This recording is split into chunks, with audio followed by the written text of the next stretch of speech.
Hello and welcome back to Witchfix. Today I'm going to be talking about a book that I read first when I was a teenager and have recently bought another copy of because I have no idea where the first copy has gone. I feel like it went in a box somewhere and that box may have become lost or is in the loft, which is functionally a space that I just never go to, and so it might as well be in Mars.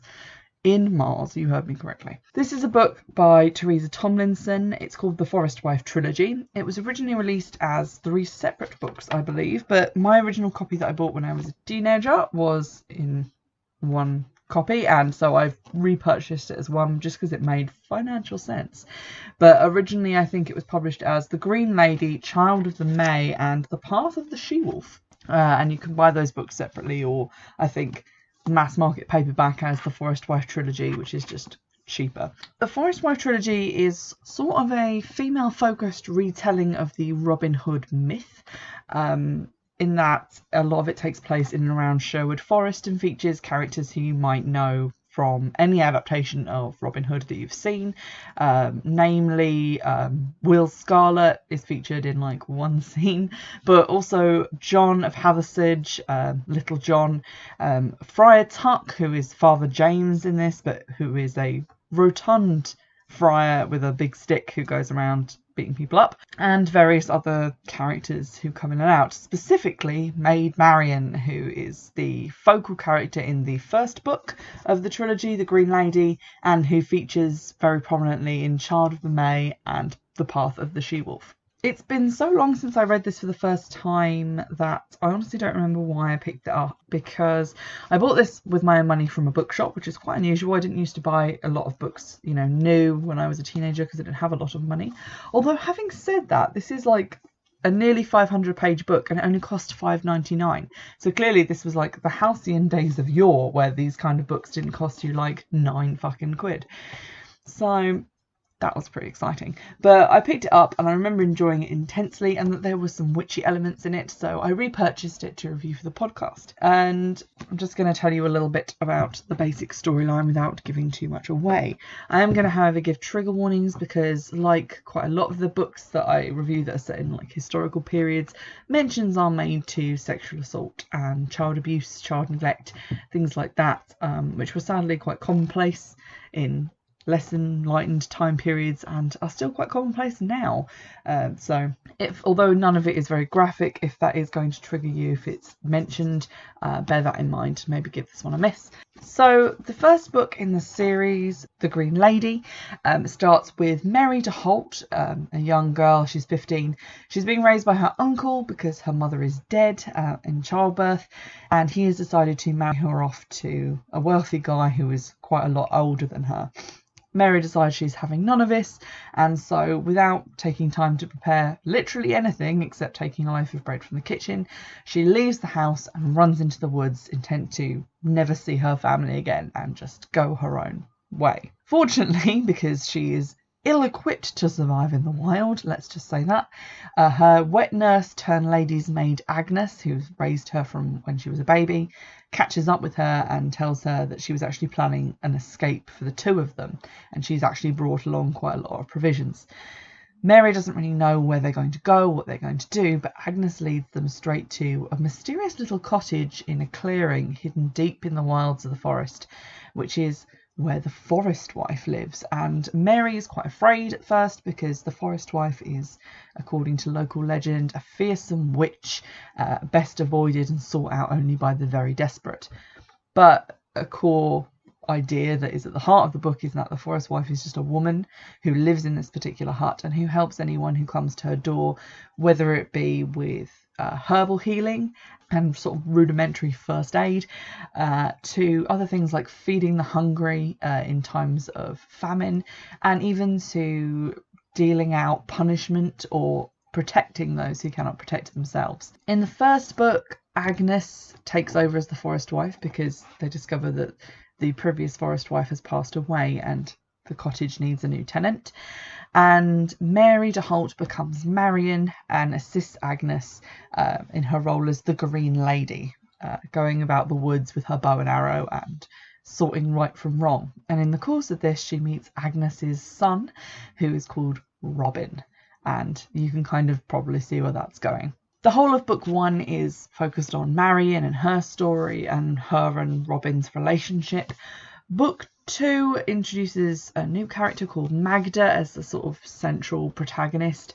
Magda is the daughter of Little John and Emma, who is a character introduced in the first book. And Magda is also the protagonist of the final book in the series, Path of the She-Wolf, although obviously Marion does still feature very heavily in Path of the She-Wolf a lot, but maybe not so much in Child of the May, which is like Magda's book in the middle. Looking at where I've put my markers in the trilogy version, I have to say that The Green Lady is actually quite a long book in terms of like the amount of pagination that it takes up. That's about 200 pages long. Child of the May is shorter, and then Path of the She-Wolf I think is shorter again, or about the same length as Child of the May. The first book correspondingly is the one that I enjoy the most, I think, because it focuses much more on life at the little cottage, the forest wife in her clearing doing herbal healing and doing all that stuff, which I find really interesting and really evocative, because I've always kind of wanted to live in a little hut in the middle of the woods. It's maybe a witch thing, maybe it's just a I don't like people that much thing, but it really speaks to me. And I like Marion much more as a protagonist than Magda, because I feel like Marion, although she starts off as being quite spoiled and having known quite a good upbringing, she does wake up much more quickly to the realities of the world, whereas I feel like Magda, even though she was effectively raised in the forest wife's hut, doesn't really understand a lot about the world outside of the few people that she knows who are kind and good, and she doesn't really understand the world is full of bad and horrible things. The witchy elements in this story are not just limited to the herbal healing practiced by the forest wife and her reputation for being a witch. There are a couple of occasions where you could say the characters are using magic. Magda, for example, performs a sort of ritual in a bower on Beltane because she wants a child. She's trying to get pregnant with her husband. And Marion also performs some spells at certain points in the book. For example, when Magda begs to be allowed to go away with Little John and Robin on one of their wild adventures, and it's like her first leaving the clearing, Marion cuts her hair so that she looks like a boy and will hopefully be able to pass undetected on the road. And then she takes a pinch of the hair that's been cut off, mixes it with salt, and then sprinkles it in a circle above the fire, and chants, "Water, earth, air, and fire right, keep my girl safe both day and night," which is like a simple little folk spell. So you can see those kind of practices creeping in. They also have feasts that echo the Wheel of the Year. They actually celebrate Samhain, Beltane, and Yule. They also do a dance with a deer skull come the summer to say thank you, essentially, to the forest and to all the animals that they've killed over the winter to stay alive. And every May, Marion, in her guise as the Green Lady, dances with Robin in his guise as the Green Man. Because of her position as the forest wife, they can never be married, and so it's like their one time of the year when they get to basically be a couple, and that kind of echoes the seasonal cycle of the Wheel of the Year and the coupling of the god and goddess. So that's all very interesting, and I quite like that. There's quite a lot of action in the book. The chapters are quite short, and especially in the first book, each one kind of reads like its own individual story. Characters show up, situations arrive, and they are dealt with within that chapter. And although those characters will show up again at other points in the book, their kind of introductory story is always dealt with in like one chapter.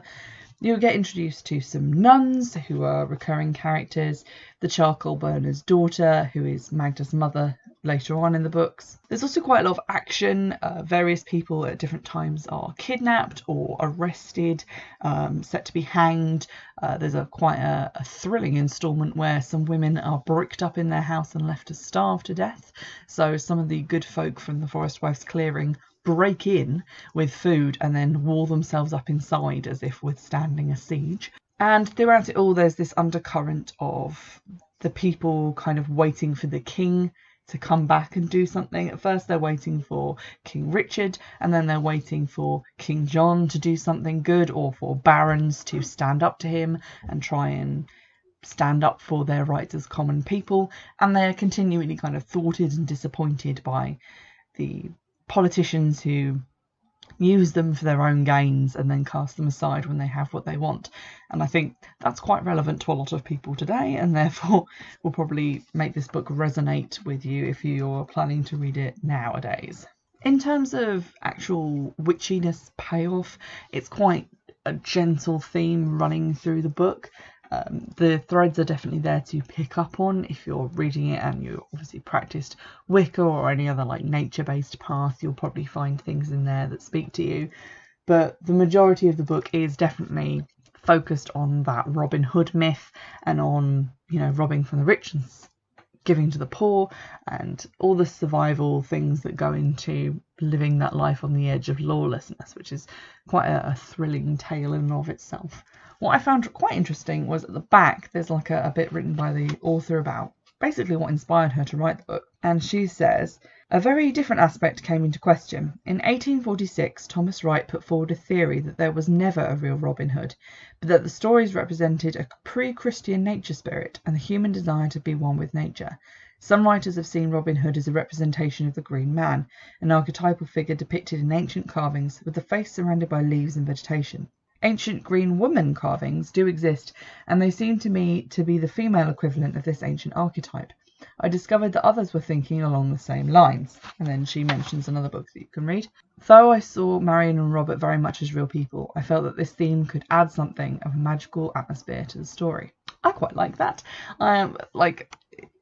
It's quite nice to know that someone writing a book that has so many like pagan things in it was actually inspired by something pagan that they turned up in their research. I never previously heard of there being like a Green Woman carvings. It's always been like the Green Man that you hear about, so that's definitely something that I'm going to look into and find out more about. Now, Theresa Tomlinson, who's the author of the Forest Wife Trilogy, has written several other books.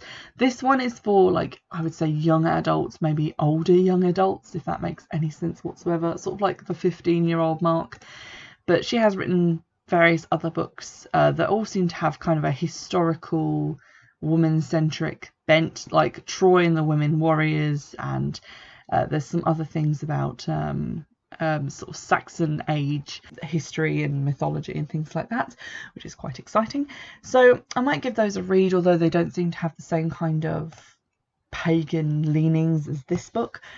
This I will always hold close to my heart. It's something that I really enjoyed reading when I was a teenager. I did think of it when I started doing the podcast. It's just taken me a really long time to be bothered to buy a copy and then reread it. But once I did reread it, I got through it in about 2 days because it's so exciting and the chapters are really nicely paced. And you can just kind of keep flipping and reading and not really realise that you've read like half the book. I just want to end the review by reading you a little section from when Mary and Agnes originally arrive at the Forest Wife clearing. Agnes is actually probably my favourite character, maybe on par with Marion, because she's kind of stern but very practical and very direct, which I really like. Marion is a little bit more emotional and headstrong, but I also like that as well. So I think they're tied, in my opinion. It's my favourite character. So here is an extract from page 40. As they wandered back through the forest, there was much on Mary's mind, much that she wished to ask, but it was difficult to know where to start. Well, it seems that thou's taken Selina's place, she began. Agnes nodded, but she looked tired and sad. You knew her, didn't you? Aye, I knew Selina. She helped me once long ago. There's a great deal that you do not know about your old nurse, my lovey, and I shall tell it, but all in good time. It seemed that Mary would have to be satisfied with that for the moment, so she turned to more practical matters. Why did you take their beans, yet leave them with a goat? How do you know you'll ever see the beast again? I took the beans in payment, which is only right. They have their pride. I left the goat, for they need the milk, and it shows we have faith in them. We've taken upon ourselves a task that I do not think you rightly understand. Not yet. What do you mean? Agnes fingered the fine woven girdle of the Forest Wife.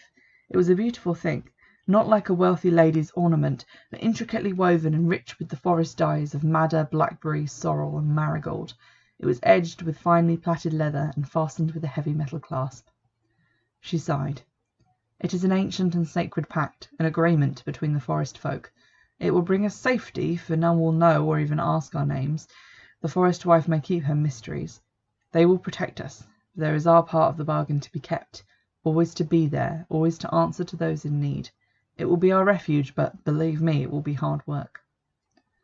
Do you mean that there was another forest wife before Selina? That there's always a forest wife. Look beyond Selina's mound, said Agnes, then count up the humps in the ground. But I've always feared the forest wife. They called her evil and fearsome. Agnes laughed. An evil reputation has its uses. It keeps away unwelcome visitors, and those who dare to come are desperate. Mary remembered how poor Tom's knees had knocked when he first spoke up to the forest wife. She wandered on in silence, thinking it all out. At last she turned back to Agnes, grinning wickedly. So you are the forest wife, Agnes, and you can do the job, for I have always known you were a witch. But who am I? What part am I to play? Agnes looked thoughtful. That I don't know yet, my lovey, but you are most important, of that I'm sure. I was not ready to leave Holt Manor, but you were. The time was right. You chose it, not me. I am quite sure there is a purpose that we cannot understand, a purpose that brought us to these woods. I hope I've convinced you to find a copy of The Forest Wife and give it a go. I can promise you, if you like magical realism, if you like historical novels with a twinge of witchcraft and magic in them, you will not be disappointed. And if you like quick and easy dramatic reads with a lot of action and female power, you get that as well. If you do end up buying a copy, let me know what you think of it. You can drop me a line on Twitter, which is @Witchfix, or by email, which is witchfixpodcast@gmail.com. And in the meantime, I'll see you in the next episode. Bye!